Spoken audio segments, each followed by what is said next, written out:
Hey everyone, if you're watching this, long time no see. It's been over a year since my last video, but when Breaking Bad ended, I left it saying might come back, who knows? And I got a lot of shit to do.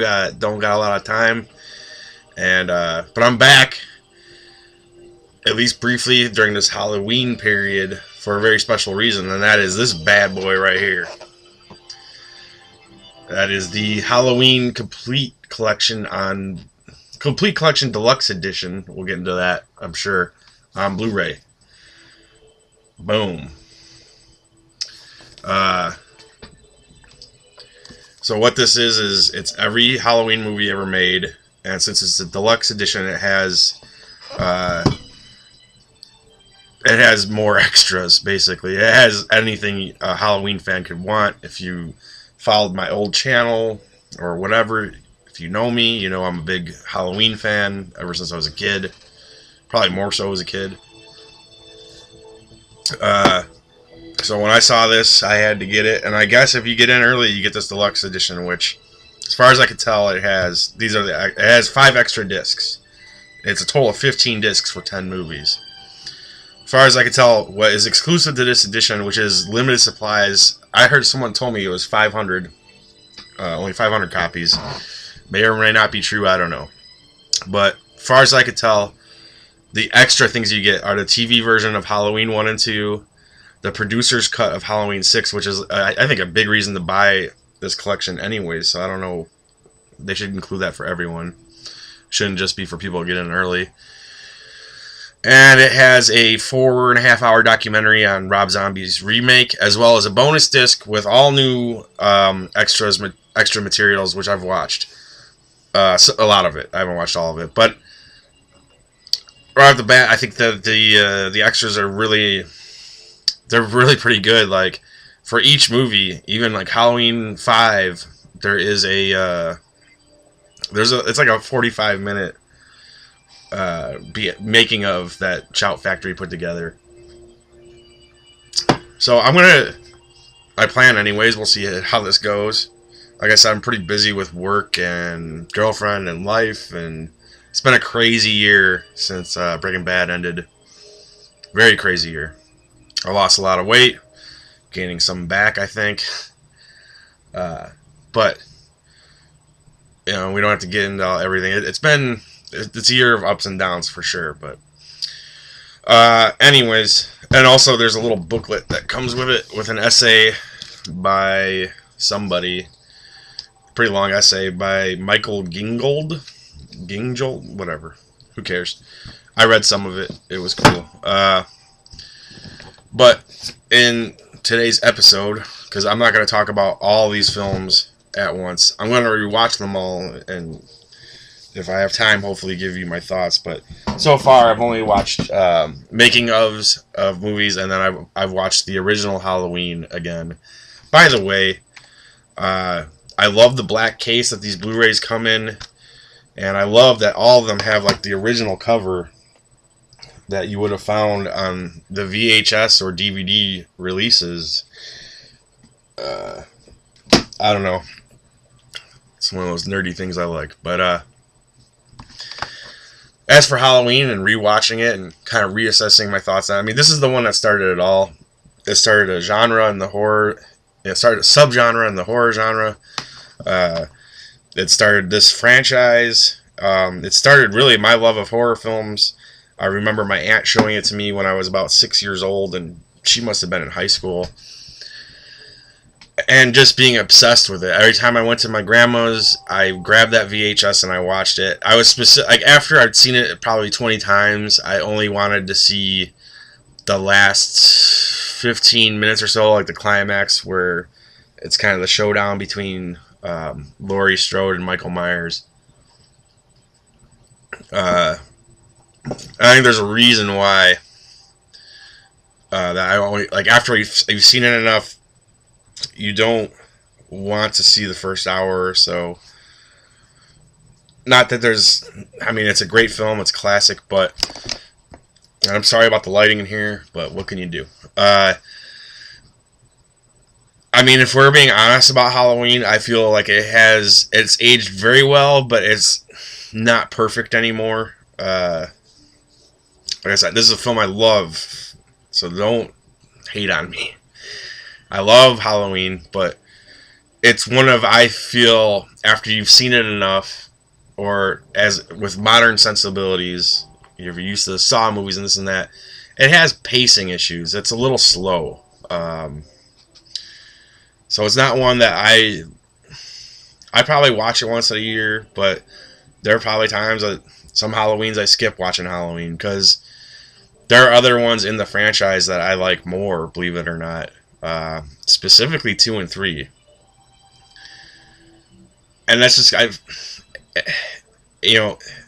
like 2 kind of goes against what the original was, which was just all atmosphere and scares, and 2 has a lot more gore and violence. But it's not just the gore and violence, the pacing of 2 makes it more fun for rewatching. So that's probably rewatching it after all these years, one of the things that, if I'm being honest about Halloween 1, it's a little slow. But that said, I rewatched it again the other night with my girlfriend, and she is not a horror person. She hates horror movies, so this is probably going to end badly. But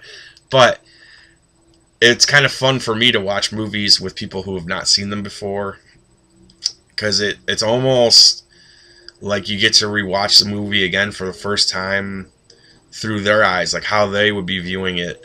Not that I got a lot of feedback out of her, but that's a weird thing with me. Like, I like to show other people movies that I've seen and they have not. Just for whatever reason, when I'm watching a movie that I know and love very well, and I'm watching it with someone who has not seen it, it kind of lets me see it through their eyes a little bit. And one thing I noticed about the original Halloween is that largely for like the most of it, for the first hour that I'm calling slow, and you watch it for the first time, it's super creepy the first hour. In this one, Michael Myers, for people that don't know the plot, he's a little kid, kills his older sister, gets sent to a insane asylum or something for 15 years, breaks out of there, and he starts stalking these kids in the neighborhood where he grew up. And so it's not really him as a slasher or like the supernatural Jason type character. He is a fucking, budding serial killer who has escaped from a fucking insane asylum. And I'm sorry for the music here. I was playing Destiny. And he is like stalking these kids, and he's setting up how he wants to kill them, and he's like preying on them. And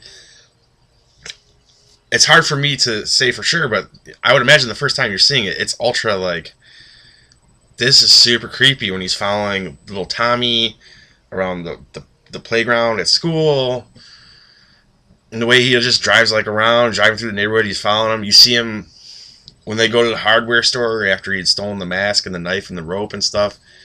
You see him in the station wagon. He's following Lori and was it Nancy?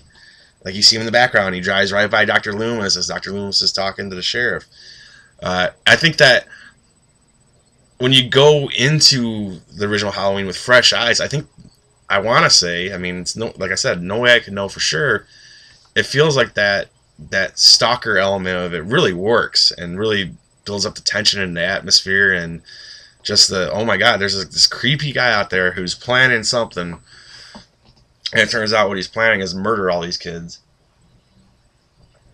Like I said, it's a really hard film to see with fresh eyes, because not only have I seen this a billion times, I've seen a billion imitators of it over the last, 40 years? Whatever. I mean, no, 40 years. How old am I? Whatever. It's been a long fucking time. 35 years? Whatever, man. So that's my thoughts on Halloween 1. I think it still really holds up. It's a classic. It's probably one of the ones I least like to rewatch, but when I do rewatch it, I do appreciate everything that John Carpenter was doing with it. So it's not, that's not really a standard review of it. It's just kind of new thoughts that I have on it. Standard reviews say this is a classic film.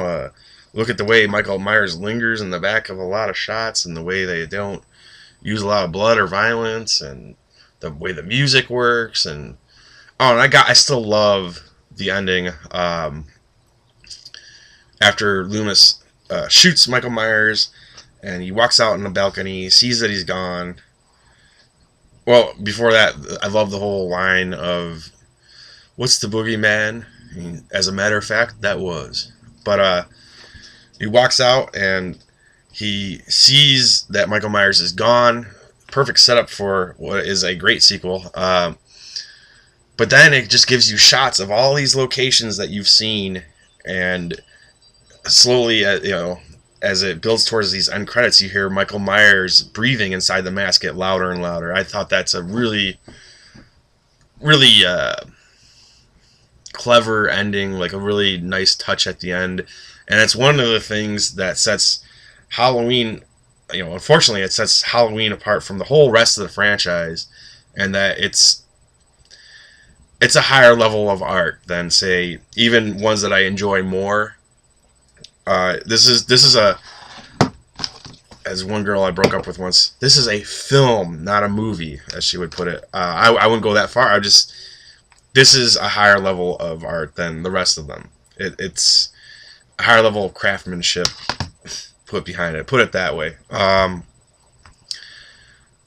So yeah, that's it. I mean, it's a classic. If you're interested in getting into Halloween, it's definitely, you got to start there. If you're interested in film history and horror film history, it's required viewing. Most people here have probably already seen it, but those are my kind of takeaways from watching it again for the 1,000,001st time. I didn't check out the special features for this one because I've seen so many goddamn things about Halloween 1. You know what I mean? I know too much. Like, the Myers house is a realtor office. At least that's how I remember it. I'm going by memory, but I know too much. Anyways, but it looks like, it's all kind of recycled extras on Halloween 1. But there is a new audio commentary with director of photography Dean Cundy, editor Tommy Lee Wallace, and Nick Castle, who played the Shape. Everything else looks like it's probably recycled. Most of the time on here, on the backs of these cases, it'll say new. So I've been making a point out of watching new content. But can't really watch a commentary for the film when I'm showing it to my girlfriend for the first time. But yeah, it probably has most of what you had already seen as extras for Halloween 1, plus a new audio track, audio commentary, so that's cool.